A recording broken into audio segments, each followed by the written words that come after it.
Aleluia. Glória a Deus, a paz do Senhor, povo de Deus.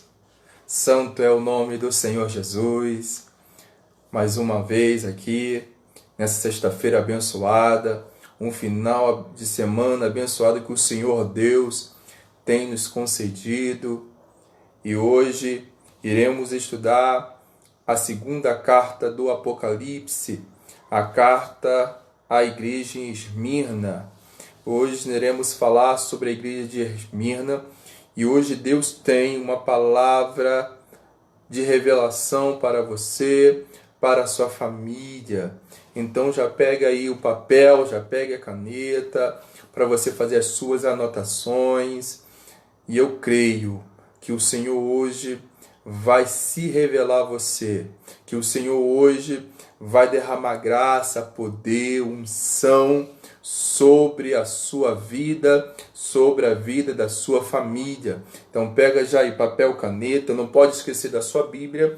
Então pega aí, por favor, a sua Bíblia também. Já abra no livro de Apocalipse, capítulo de número 2, a partir do versículo 8. Então abra aí a sua Bíblia, Apocalipse, capítulo de número 2, versículo de número 8, aonde assim estaremos meditando na palavra de Deus, que é lâmpada para os nossos pés e luz para os nossos caminhos. Creio que Deus tem uma palavra de vida para a sua vida. Aleluia! Então, querido, fica na expectativa que o nosso Deus, Ele sempre nos surpreende. E hoje ainda não acabou esse dia. E como esse dia não acabou, eu creio que até o badalar das 12, Deus irá te surpreender nesse dia. Então receba de Deus, querido, as bênçãos, as vitórias, a graça, a unção do Senhor. Amém? Já pegou a sua Bíblia? Já abriu? Então vamos orar ao Senhor, vamos falar com Deus. Então feche seus olhos aonde você estiver e vamos falar com o Todo-Poderoso. Senhor Deus, Pai eterno, Príncipe da paz, grande é o Senhor, o verdadeiro, o único, o santo, o grande eu sou, o eterno. Muito obrigado, Senhor, por este dia, por esta noite, noite de revelação, noite de poder, noite onde o Senhor vai se revelar a nós, noite que o Senhor vai derramar, ó Deus, a tua graça e o teu poder sobre as nossas vidas. Então, meu Senhor, visita os teus filhos aonde eles estiverem. Vai derramando, Deus, a tua graça e o teu poder sobre a vida dos teus servos. Enche os teus filhos de amor, de graça e de poder. Abra, Senhor, as nossas mentes para nós podermos entender, ó Deus, aquilo que o Senhor tem para nós. E tudo aquilo que aprendermos hoje aqui, possamos usar para o crescimento do teu santo reino, em nome do Senhor Jesus. Amém. Muito bem. Capítulo 2 do livro de Apocalipse, versículo de número 8. Carta à igreja em Esmirna. Diz assim a palavra do Senhor. Ao anjo da igreja em Esmirna, escreve: estas coisas diz o primeiro e o último, o que esteve morto e tornou a viver. Conheço a tua tribulação, a tua pobreza, mas tu és rico, e a blasfêmia dos que a si mesmos se declaram judeus e não são, sendo antes sinagogas de Satanás. Não temas coisas que tens de sofrer. Eis que o diabo está para lançar em prisão alguns dentre vós, para que sede posto à prova, e tereis tribulação de 10 dias. Ser fiel até a morte, e dar-te-ei a coroa da vida. Quem tem ouvido, ouça o que o Espírito diz às igrejas. O vencedor, de nenhum modo, sofrerá o dano da segunda morte. Muito bem, querido. A igreja Esmirna, ou a carta Esmirna, a igreja que ficava nessa cidade chamada Esmirna. A cidade de Esmirna não é tão rica igual a cidade de Éfeso. Semana passada, nós estudamos acerca da igreja que está em Éfeso. A carta que o Senhor Jesus mandou João escrever para a igreja que está em Éfeso. A cidade de Éfeso é uma cidade rica. Por que uma cidade rica? Porque é uma cidade portuária. Então, Éfeso é uma cidade grande, uma cidade que traz muitas riquezas para o Império Romano. Então, Éfeso é uma das cidades principais do Império Romano, porque traz riqueza, por ser uma cidade portuária. Esmirna não é uma cidade portuária. Esmirna, ela não traz tanta riqueza para o Império Romano. Embora que o Império Romano lucra muito com essa cidade através de impostos, mas não igual de Éfeso, porque é uma cidade portuária. Esmirna é o centro do culto ao imperador romano, é o centro do culto a César. Esmirna não tem um porto, mas tem um centro de culto ao Império Romano, a César. César, para Esmirna, é um deus. Então, o que o povo de Esmirna fez? O povo de Esmirna trabalhou, pelejou, lutou para construir um templo para honrar César. Então, Esmirna, ela é o centro do culto ao imperador. Lembrando, querido, que César não é um nome, César é um título. Todos os imperadores romanos, ele ganham o título de César. César Augusto, Augusto César, Júlio César, o imperador Vespasiano era César, e assim por diante. Todos os imperadores romanos ganham esse título igual no Egito. O Egito, os imperadores egípcios, eles tinham também um título. Qual é o título? Faraó. Todos os imperadores egípcios tinham o título de Faraó. Então, o rei do Egito é chamado de Faraó. Igual em Roma. Roma, o título é César. Então, na cidade chamada Esmirna, tinha um templo. E qual era esse templo? Qual é o deus que era cultuado ali? O deus chamado César. O deus chamado Império Romano. Então, essa cidade, Esmirna, também tinha um destaque. E o destaque dela era o quê? O centro do culto ao Império Romano. Então, César dava muitos presentes para Esmirna, porque ali ele era adorado. Porque ali tinha um templo em louvor a ele. Ele se achava um Deus. Ele não é o único imperador que se achava um Deus. Nós vemos ao longo da história que a maioria dos imperadores, tanto egípcio, babilônico, assírios, eles se achavam um Deus. Eles queriam glória como um Deus. E Roma não é diferente. Hoje, Esmirna é a terceira cidade da atual Turquia. Então, hoje que você vai procurar Esmirna, é a terceira cidade atual Turquia, tendo mais ou menos hoje 2,5 milhões de habitantes. Amém? Feito esse plano de fundo, nós iremos agora analisar versículo por versículo do texto que lemos. Porque aonde a igreja está inserida, aonde a igreja está, você já viu que a igreja está no meio de um povo idólatra.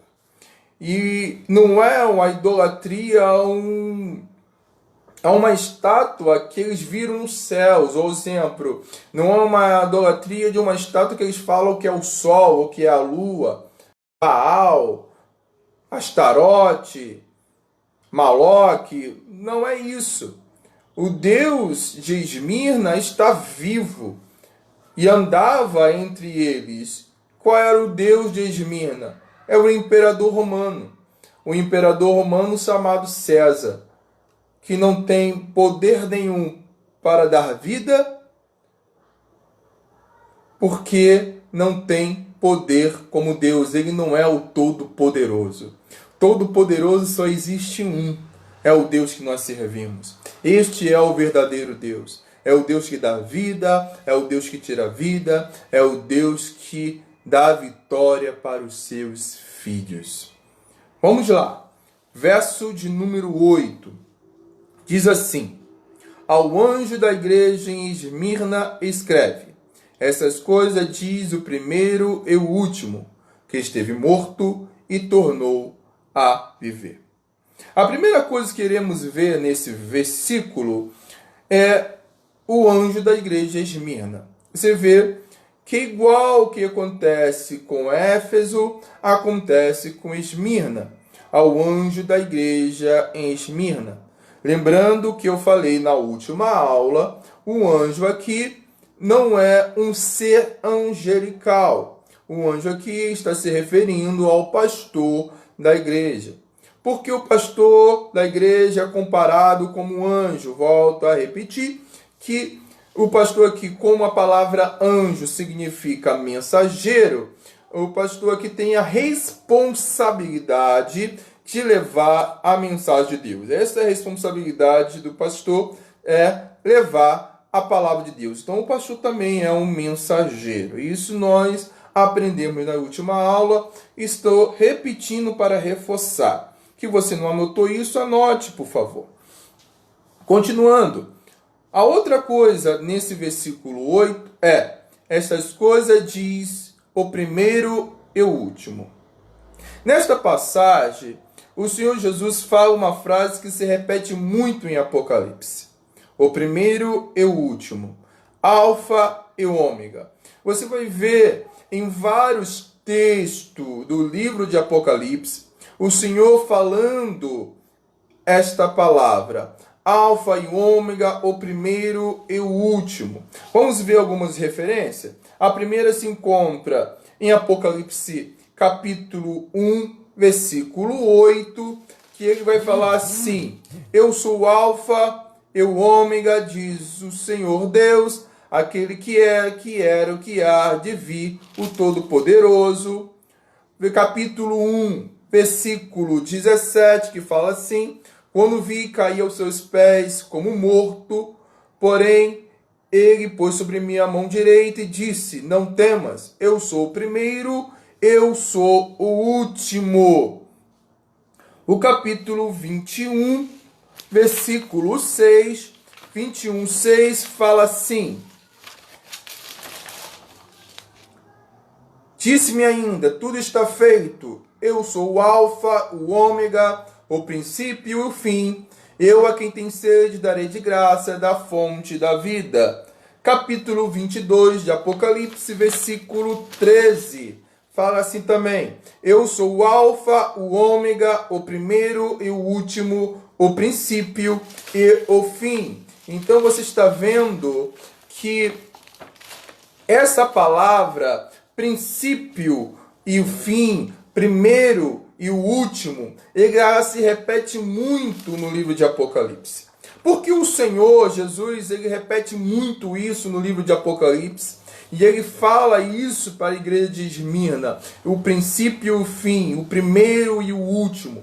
Ele fala que ele é a primeira letra do alfabeto grego, que é o alfa. Ele é a última letra do alfabeto grego, que é o ômega. O Senhor Jesus está nos ensinando que tudo, querido, começa nele e tudo termina com ele. Tudo acontece pelo poderio dele. O Senhor Jesus, ele tem todo o poder. Ele não tem algum poder, ele tem todo poder. Ele é o Todo-Poderoso, onipotente.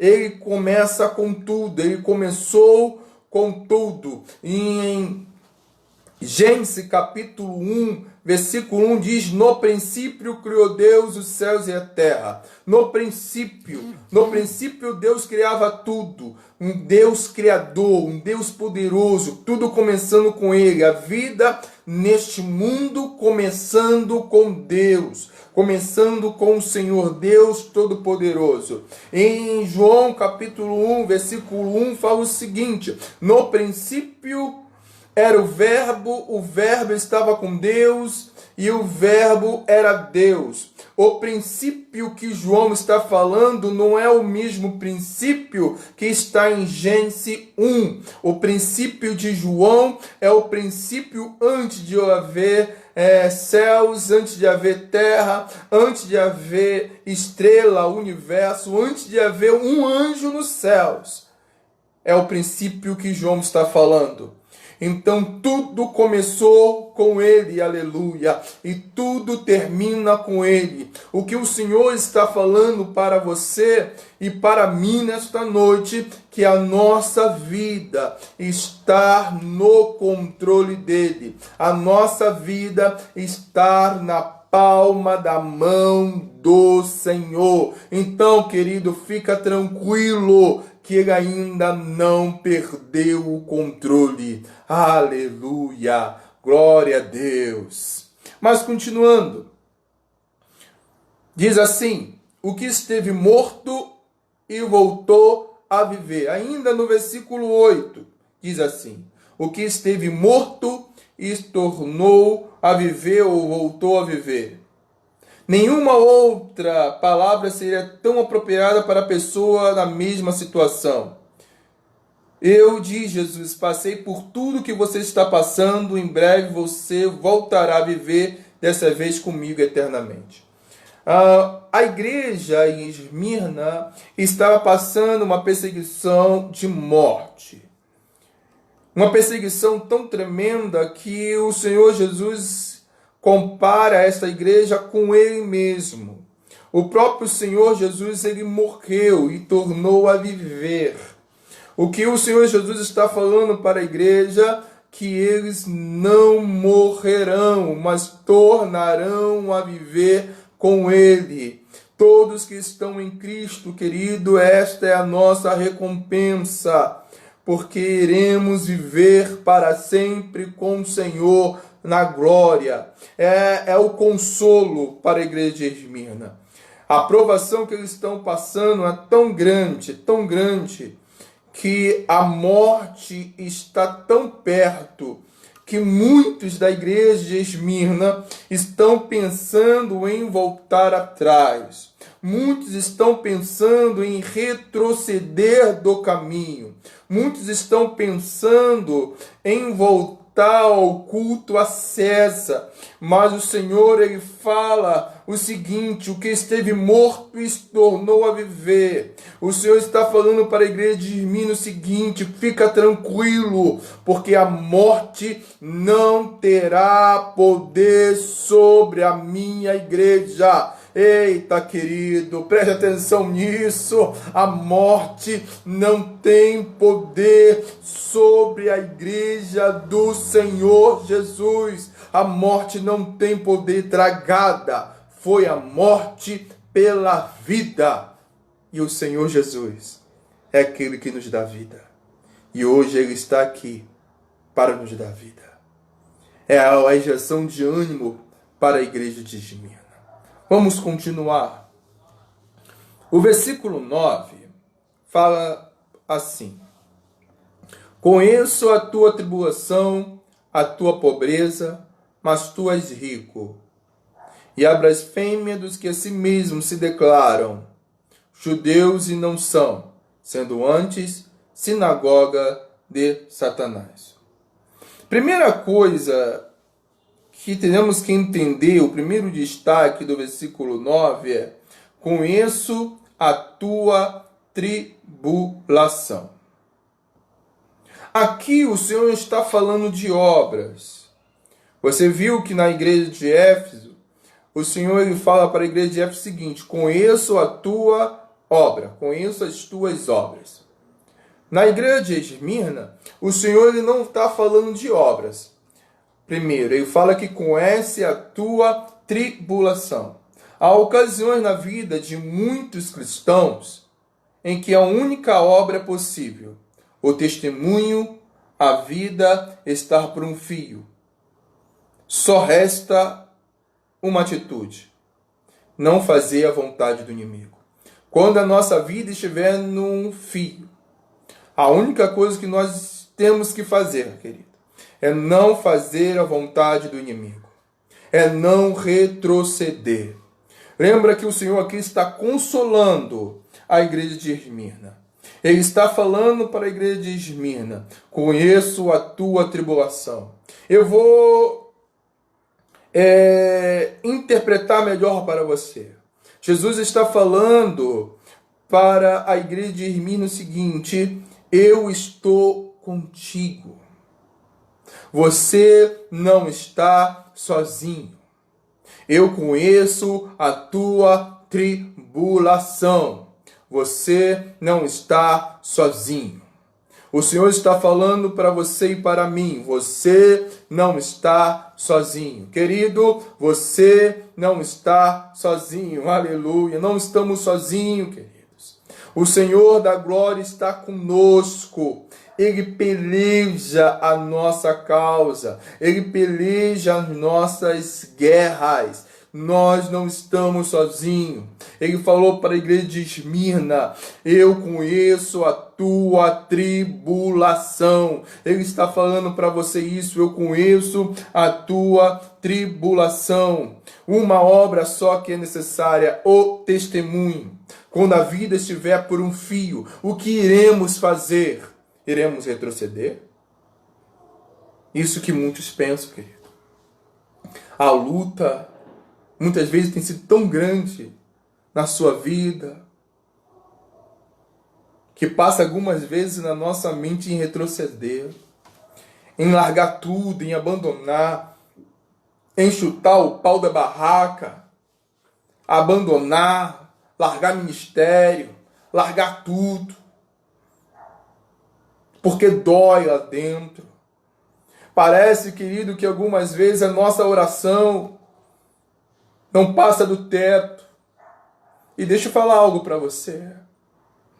E é verdade. Havia aquelas vezes que você está orando tanto que parece que a sua oração não está subindo, porque ela não precisa subir.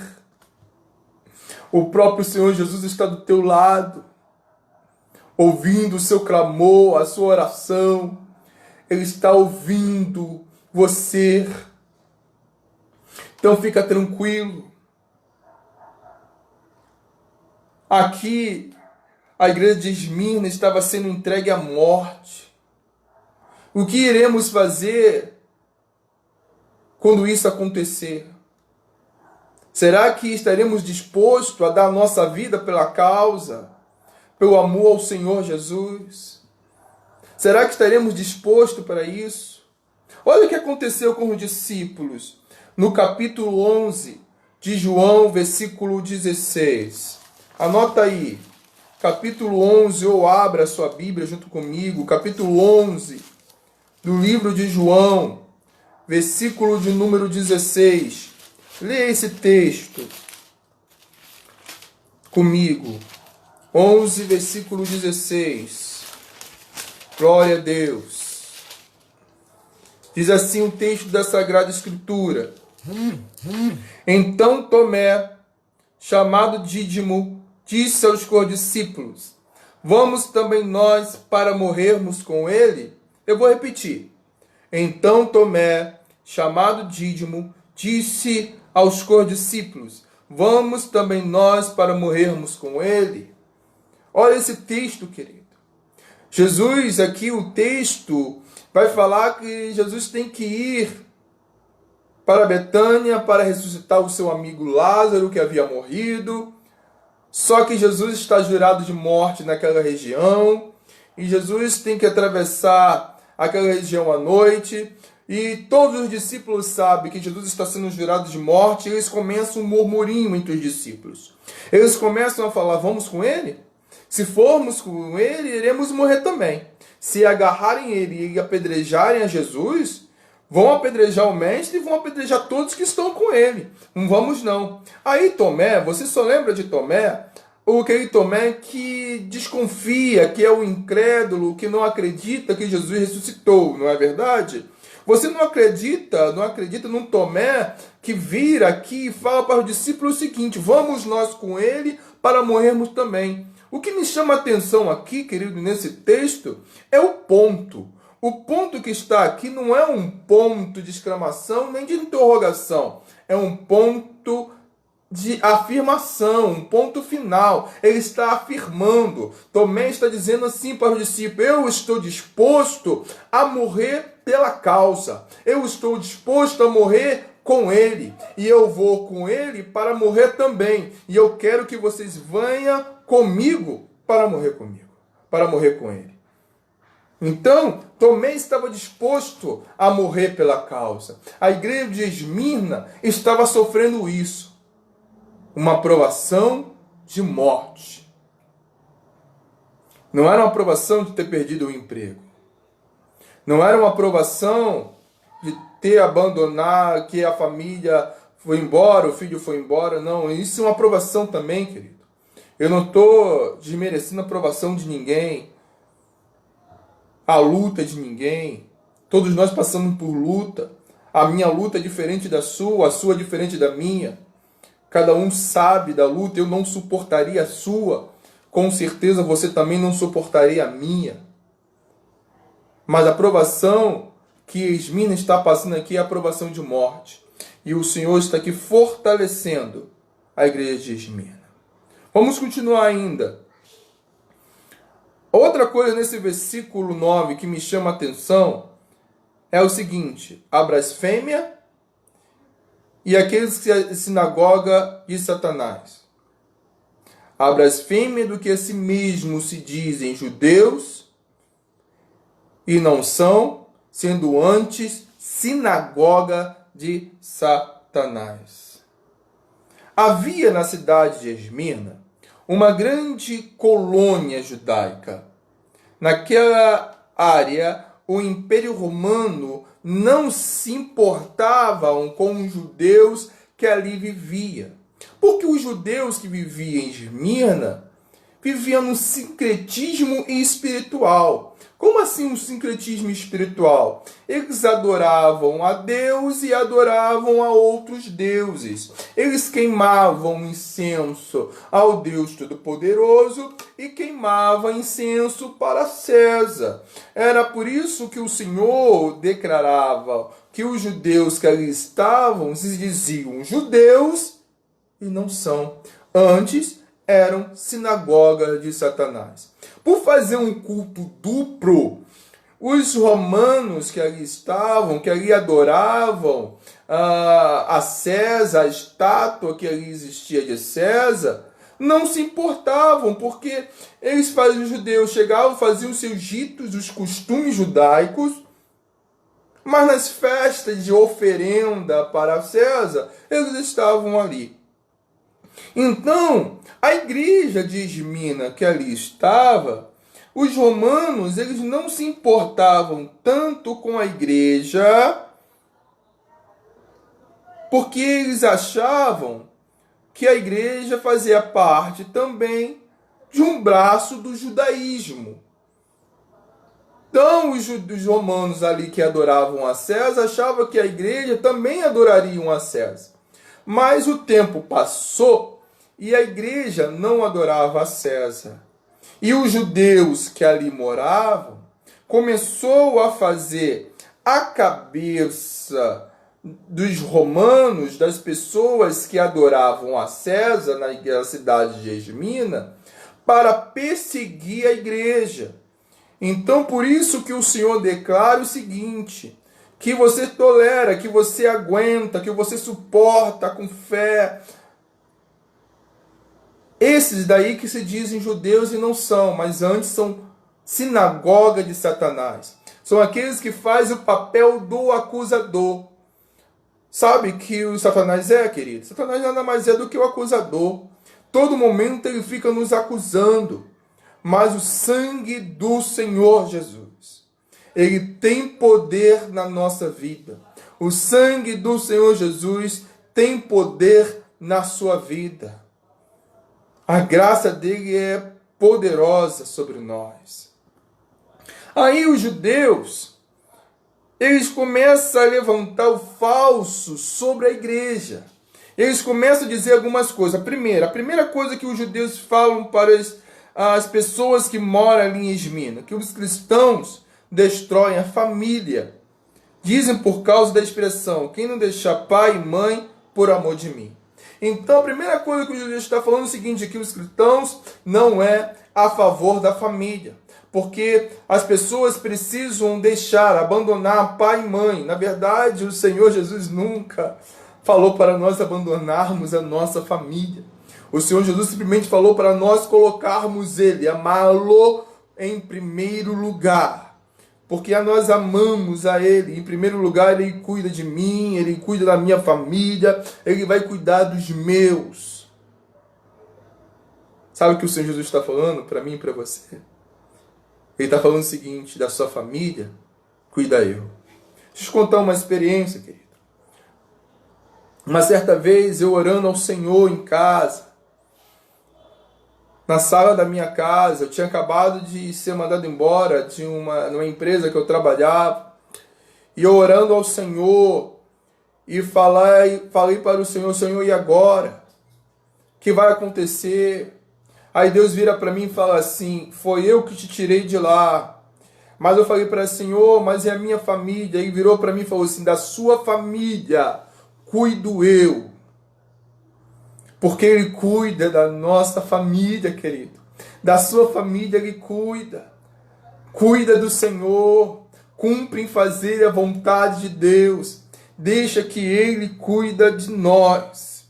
A segunda está em Esmirna, que os romanos vai falar, que os judeus, melhor falando, vai falar para a igreja, para os romanos que estão ali em Esmirna, é o seguinte: os cristãos são desleais a César, porque não adoram a sua imagem. Olha só, eles adoram a um Deus falso, nós não adoramos a esse Deus, agora ele vai forçar pela religião.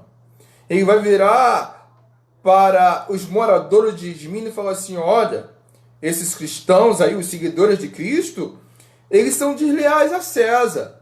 Eles não adoram a estátua. Nós, judeus, nós adoramos a estátua de César, nós se prostramos, queimamos incenso, participamos das festas, mas esses cristãos, eles não adoram a César. Eles são desleais a César. Eles nem pagam tributo, eles não devem fazer nada disso. Eles não adoram, eles não honram a César. Presta atenção, hein? Eles podem estar preparando uma rebelião contra César. Estão jogando as pessoas contra a igreja. A terceira coisa é o seguinte, os cristãos são canibais, porque afirmam comer o corpo e beber o sangue de Jesus. Se alimentar do ódio a Jesus, olha só.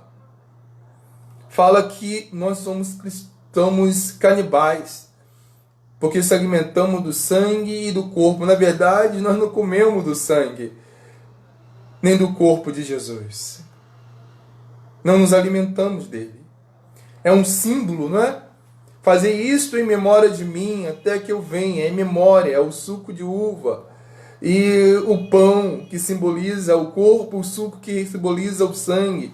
Mas aqui falavam que a igreja era canibal. Aos olhos da sociedade, isso é algo terrível. Aos olhos da sociedade, é algo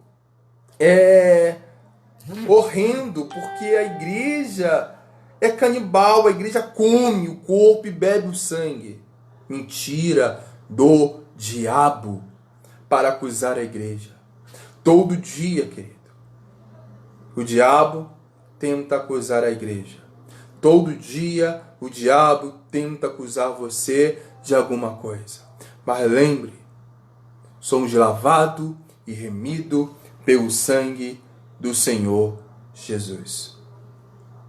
O versículo 10 vai nos falar assim: não temas coisas que tem de sofrer. Eis que o diabo está para lançar em prisão alguns dentre vós, para ser posto à prova. Tereis tribulação de 10 dias, ser fiel até a morte, e dar-te-ei a coroa da vida. Primeira coisa que iremos notar no versículo 10 é a seguinte: não temas coisas que tem de sofrer. O que está falando para que cada cristão, em algum momento da sua vida, sofrerá. Esse versículo, querido, está falando para mim e para você o seguinte, que em algum momento de nossas vidas, iremos sofrer alguma coisa. Porque o sofrimento aperfeiçoa o cristão. Somos aperfeiçoados através das provas, das tribulações que passamos. Existe um pessoal aí que começam a pregar que a igreja não pode sofrer, que a igreja não foi chamada para sofrer, que você está sofrendo, alguma coisa você está em pecado. Não, querido. Sofremos não porque estamos em pecado. Sofremos porque cada cristão, em um momento da sua vida, vai sofrer. E sofrimento nos aperfeiçoa. Não somos melhor do que o nosso Senhor Jesus Cristo. Ele sofreu. Nosso Senhor Jesus Cristo foi humilhado, foi zombado, cuspiram no seu rosto, colocaram uma coroa de espinho em sua cabeça, foi chicoteado, carregou uma cruz, foi zombado, foi pendurado no madeiro, sofreu, mas venceu. Ele está falando para você e para mim: todo sofrimento tem um começo e tem um fim, aleluia. Todo sofrimento começa, mas termina. E aquele que persevera até o fim, aleluia, tem a recompensa que vem dele. Então, querido, não somos melhor do que o Senhor. Eu separei alguns textos para nós entendermos melhor isso. Primeiro texto está lá em 1 Tessalonicenses, capítulo de número 1. Tessalonicenses, capítulo 1, versículo 6. Abra lá a sua Bíblia. Tessalonicenses, capítulo 1, versículo 6. Aleluia. Diz assim: com efeito, vos tornasse imitadores nossos no Senhor, tendo recebido a palavra, posto que em meio de muita tribulação ou sofrimento, com alegria do Espírito Santo. Olha que Paulo está falando.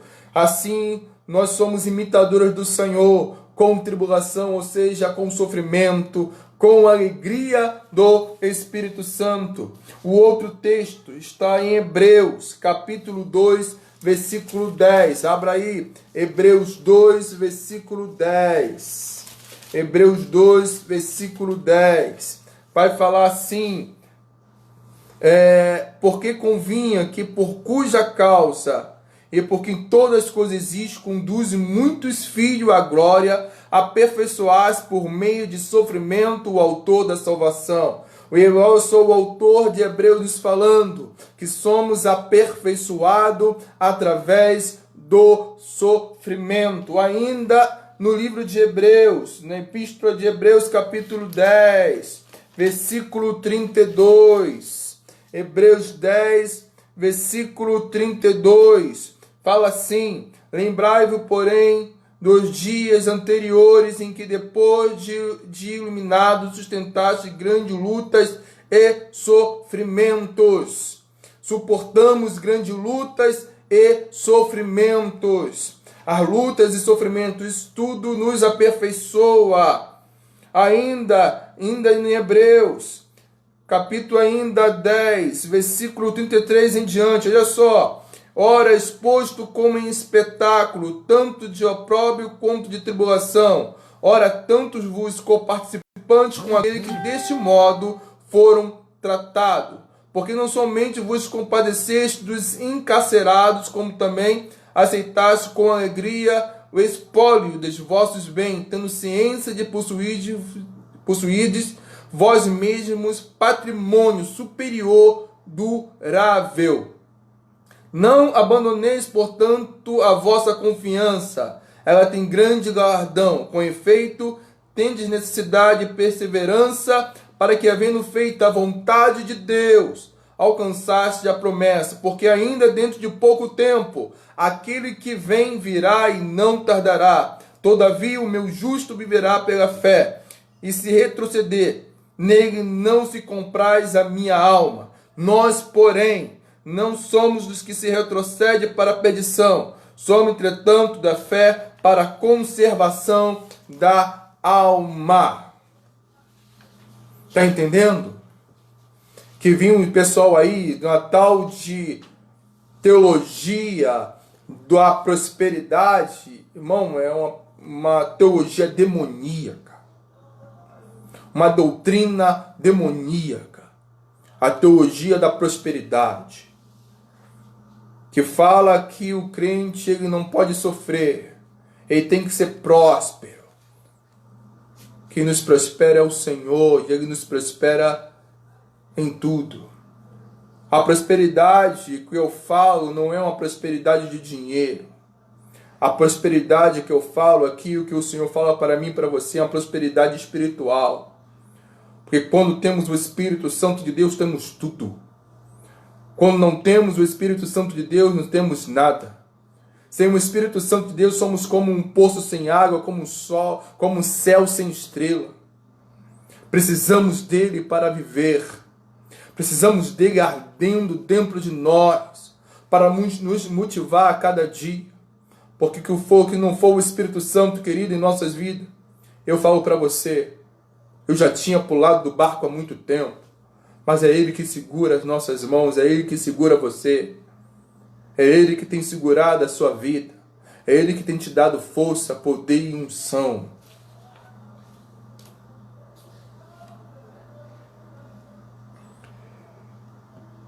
Olha só, ainda, nesse versículo 10.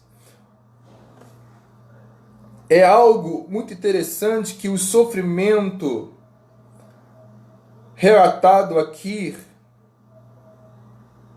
esse sofrimento relatado aqui é equiparado igual à morte, querido.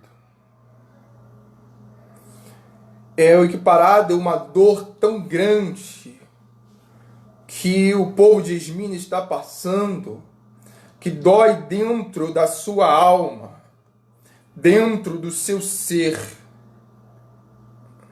É uma dor aguda, porque parece que não tem ajuda, não tem auxílio. Mas o Senhor se apresenta à igreja e fala para a igreja que Ele está no controle. Às vezes, querido, passamos por lutas assim, né? Às vezes você passa por luta que dói lá dentro do seu ser, lá no seu íntimo. Mas o Senhor está falando para você que Ele não perdeu o controle. Fica tranquilo. Ainda no versículo 10, ser fiel até a morte. Pessoalmente, não entendo, por suas próprias disposição e capacidade, manter a fidelidade. Não tem como, querido, nós mantermos, por nossa própria capacidade, a fidelidade com o Senhor. O próprio Pedro, por ele mesmo, virou para Jesus e falou: Senhor, vou morrer contigo, estou contigo. Aí Jesus vira para Pedro e fala: não cantarás o galo antes que você me negue 3 vezes. Então o galo, Pedro nega Jesus 3 vezes. E o galo canta.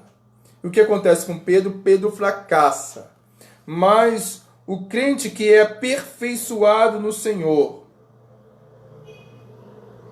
esse crente aperfeiçoado no Senhor, ele é envolvido em algo que nós chamamos da pessoa do Senhor Espírito Santo. Você é envolvido pelo Senhor Espírito Santo. E quando somos envolvidos pelo Senhor Espírito Santo, temos força para vencer. Temos força para continuar a andar com Ele. Quando nós temos o livre-arbítrio, e você tem esse livre-arbítrio, o que é o livre-arbítrio? O livre-arbítrio é o poder de escolha. O poder de escolha que eu tenho de obedecer ou desobedecer a Deus. O poder de escolha que eu tenho de estar com Deus ou não estar com Deus. Mas quando eu escolho a viver com Deus, a andar com Deus, a sofrer com Deus, a até mesmo entregar a minha própria vida por Deus, o Senhor Jesus nos aperfeiçoa. O Senhor Espírito Santo nos envolve nos seus braços. Querido, quando falamos de perseguição, igual a igreja de Esmirna está passando, aonde as pessoas aqui de Esmirna estão sendo queimadas viva, aonde as pessoas aqui de Esmirna estão sendo transpassadas por espada, aonde os crentes de Esmirna estão passando até fome, em total estado de miséria. Sabe o que é miséria? Eles estão passando por um estado total de miséria. Por que um estado total de miséria? Porque, querido, é simples. Eles não servem a César. Eles não adoram a César. Já que eles não adoram a César, o que acontece com os crentes em Esmirna? Ninguém vende. Ninguém vende comida. Ninguém, que o comércio está ali, que eu sou um comerciante e sou crente. Ninguém compra no meu comércio. Eu sou boicotado, querido. Não arrumo trabalho. Então as pessoas começam a viver no estado de miséria. Além de passar fome, é brutalmente assassinado muitas vezes por amor ao Evangelho. Mas a igreja não tem retrocedido. Falamos muitas vezes de sofrimento, de perseguição no Brasil. Vivemos num estado, num país, melhor falando, num país liberal, um país que temos uma liberdade, teoricamente, de expressão, uma liberdade religiosa. Podemos cultuar à vontade, podemos carregar a nossa Bíblia à vontade. Você pode entrar no ônibus, abrir a sua Bíblia e começar a ler, que ninguém vai te perturbar. Mas existem muitos países, queridos, muitos países que a igreja não pode se manifestar. Países comunistas, países que é extremista, radical islâmico. Esses países, cristãos são perseguidos, são mortos, a sua família é perseguida, as pessoas não compram, não vendem, porque ninguém quer vender para aqueles que é cristão, ninguém quer comprar num comércio de um cristão, e os cristãos continuam adorando. No meio da perseguição, tem crente, querido, que neste momento está fugindo porque está sofrendo perseguição. Tem pessoas que estão apanhando, estão sendo jogados na cadeia só porque adoram ao Senhor Jesus. E nós muitas vezes falamos de sofrimento e não sabemos nem o que é sofrer. Falamos de perseguição e não sabemos nem o que é ser perseguido. Será que eu e você teremos disposto a morrer pela causa? Será que seremos dispostos a ser igual à igreja de Esmirna, que passou a perseguição, mas estava firme com o Senhor Jesus? Temos que estar firme com o Senhor. Porque tudo que fazemos com o Senhor, querido, colheremos lá na glória. porque o que o Senhor preparou para nós é algo muito maior do que imaginamos. Nem olhos viram, nem ouvidos ouviram, nem jamais penetrou em coração humano o que Deus tem preparado para aqueles que o amam. Que você ama o Senhor, Ele preparou algo para você. Ele preparou bênção, vitória. Ele preparou alegria nos céus para você e para a sua família. O versículo 11, para fecharmos o estudo de hoje, vai nos falar assim: quem tem ouvido, ouça o que o Espírito diz às igrejas. O vencedor de nenhum modo sofrerá o dano da segunda morte. Dano da segunda morte. Alguém formulou esta frase: quem nasce uma vez tem que morrer duas vezes. Quem nasce duas vezes morre uma vez. A primeira morte é a morte física. A segunda morte, por isso, não é a repetição da primeira. A segunda morte configura o maior dano que a mente humana pode conceber. Quem nasce uma vez, morre duas. Quem nasce duas vezes, morre uma. Morremos com a esperança da ressurreição. Mas quem morre sem Cristo, morre eternamente. E o legal, querido, que as pessoas pensam que esse morreu, acabou. Não é morreu, acabou. Se você morrer sem Cristo, morre eternamente. Sabe o que é morrer eternamente? É eternamente sofrendo. Eternamente sofrendo. Que a pessoa morreu hoje sem Cristo, já vai para um lugar de sofrimento.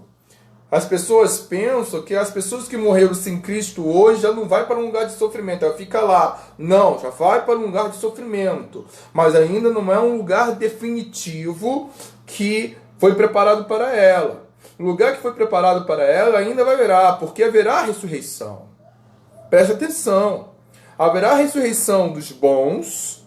Nós iremos ressuscitar, como Paulo ele ensina, que quando Cristo vier nos ares, nós que estamos vivos, iremos ser arrebatados, mas os mortos ressuscitará primeiro, todos os mortos em Cristo, todos aqueles que morreram com o Senhor Jesus. Quando Ele vier nos ares, Ele vai arrebatar a sua igreja, e todos os mortos em Cristo vai ser arrebatado e terá vida eterna com o Senhor. Quando passar todo o período de tribulação, grande tribulação, período do milênio, haverá algo chamado de um grande trono branco de Deus, o grande julgamento do Senhor, aonde Ele vai julgar todas as pessoas. Não os servos dele, não os cristãos. Não você e não eu, que fomos arrebatados. Mas Ele vai julgar todos aqueles que não aceitaram o nome dele. E essas pessoas vão ser ressuscitada para ser julgada e vai ser queimada no lago de fogo de enxofre, morrer eternamente, sofrer eternamente. Quando falar de morte, a segunda morte é um sofrimento eterno. É por isso, querido, que precisamos pregar sempre Jesus. É por isso que todo momento falamos que as pessoas precisam aceitar Jesus. Não falamos para as pessoas aceitar Jesus. Eu não falo para você aceitar Jesus para você encher a minha igreja. Não estou falando para você aceitar Jesus para ir para a minha igreja. Eu estou falando para você aceitar Jesus para você não morrer eternamente. Eu falo para você confessar Jesus como o único e suficiente Salvador, para que você possa ter vida e vida com abundância. para você participar da alegria da salvação. Porque que sofremos aqui, lá no céu, não iremos sofrer. Se sofremos aqui, lá no céu teremos alegria eterna. Se sofremos aqui, lá no céu estaremos com o Senhor. E olha que o Senhor fala para mim e para você aqui: o vencedor de nenhum modo sofrerá o dano da segunda morte. Você nasceu quantas vezes? Hein? Quantas vezes você nasceu? Você nasceu uma ou você nasceu duas? Fala para mim. Já pensou? Se você nasceu duas vezes, com certeza você vai passar por uma morte, ou não. Porque eu creio que essa geração é a geração do arrebatamento. E seremos arrebatados com o Senhor. Eu creio que essa geração, aleluia, é a geração que verá o arrebatamento. Então iremos ver o Senhor como Ele é. Iremos ouvir o som da trombeta. Não passaremos pelo dano da segunda morte, mas viveremos para sempre com Ele. Iremos ouvir um louvor. E eu peço a você que você nesse momento comece a meditar e comece a falar para o Senhor: Senhor Espírito Santo, a te visitar neste momento. Comece a falar para o Senhor Espírito Santo a te encher nesse momento. Comece a falar para o Senhor Espírito Santo a te fortalecer. Comece a falar para o Senhor Espírito Santo a aperfeiçoar você. Eu não sei, querido, o que você está passando. Eu não sei qual é o seu sofrimento. Eu não sei qual era a sua luta. Mas eu sei que o Senhor Espírito Santo, Ele é poderoso, aleluia, para te fortalecer, para te encher de graça, para te encher de unção. Eu sei que o Senhor Espírito Santo, Ele tem poder para fazer infinitamente mais sobre a sua vida. Eu sei que o Senhor Espírito Santo, Ele está aí na sua casa, aonde você está, Ele está te visitando. Começa a falar com Ele. Começa a falar para Ele as suas fraquezas. Começa a falar para Ele aí a sua dor. Começa a falar para Ele a sua angústia. Começa a falar para Ele a perseguição que você está sofrendo. Começa a falar para Ele a dor que está dentro de você. Começa a falar para Ele da luta que você está passando. Começa a falar para Ele que você não aceitou Jesus, que você por algum momento já afastou o caminho. O fogo já não arde mais em você. Fala para Ele, fala assim: Espírito Santo, arde dentro de mim. Começa a falar para o Senhor Espírito Santo arder dentro de você. Começa a falar para Ele aí. Começa a falar para Ele. Aleluia. Ele está aí te visitando. Ele está aí te visitando. Ele está aí te visitando. Glória a Deus, Ele está aí. Aleluia. Santo é o nome do Senhor Jesus. Oh, meu Deus. Oh, meu Deus. Oh, Shone canto comana cantarai, Sarabando rebandacai.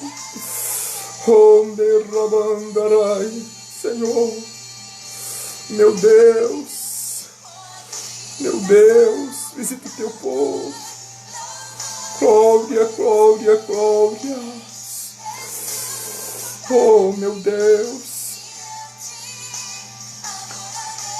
Senhor Deus, santo é o teu nome. Nesse momento, ó Pai, começa a visitar o teu filho, aonde ele estiver. Senhor, começa a arder, ó Pai, no seu coração. Senhor Espírito Santo, começa a visitar agora, Senhor, a família do teu filho. filho. Começa a visitar, Senhor Deus, a causa do teu servo. Começa, Senhor, Rabandaracai, começa a encher o teu filho, ó Pai, com o teu fogo, com a tua unção. Aperfeiçoa, Senhor, o teu servo agora. Ó Pai, o teu filho, ó Pai, que muitas vezes tem pensado em desistir, em abandonar, em largar, ó Pai, o caminho. Ó Deus, porque a luta tem sido grande. Ó Deus, a perseguição tem sido grande, mas o Senhor é aquele que nos aperfeiçoa. O Senhor é aquele que nos ajuda a vencer. Então, meu Senhor, segura pela mão direita dos teus filhos e não deixa os teus filhos esmorecer na fé. Não deixa os teus filhos, ó Pai, abandonar, Senhor, o caminho. Senhor, aquele que não sente mais, ó Pai, o arder do Senhor Espírito Santo no coração. Começa, Senhor Espírito Santo, a visitar e começa a arder, ó Deus, nesse coração. Começa a arder nesta alma, nesse espírito. Começa a arder, ó Pai. Faça do teu fogo, ó Pai, faça do teu povo, ó Pai, um fogo. E vai fazendo, ó Pai, vai ardendo. Que os teus filhos possam ver os milagres, o sobrenatural. Que os teus filhos possam ver a tua mão, Senhor, de poder agindo. Eu começo, ó Deus, a profetizar sobre a família, Senhor, que terá vida, que terá unção, que terá graça, que terá poder, que terá, ó Deus, prosperidade espiritual. Ó Deus Santo, o Senhor aperfeiçoa os teus filhos, Senhor, aperfeiçoa os teus filhos de visão celestial e abençoa o teu filho. Traga de volta para o caminho, traga de volta, Senhor, para o caminho e enche, ó Deus, com o teu poder. Senhor, faça a tua vontade em nossas vidas. Nos dê, ó Pai, um restante de noite, ó Deus, abençoado em tua presença. Se revele em nós, Senhor, nessas madrugadas, porque precisamos ser cheios de ti, Senhor. Muito obrigado por essa noite de vitória, de poder. Ó Deus, e encha, ó Pai, o coração dos teus filhos. Muito obrigado, Senhor, pela tua presença. Em nome do Senhor Jesus. Amém, amém, amém, amém, amém. Glória a Deus. Glória a Deus. Querido, que Deus possa estar nos abençoando, rico e abundantemente. Espero que esse estudo de hoje possa ter te enchido de graça, de verdade.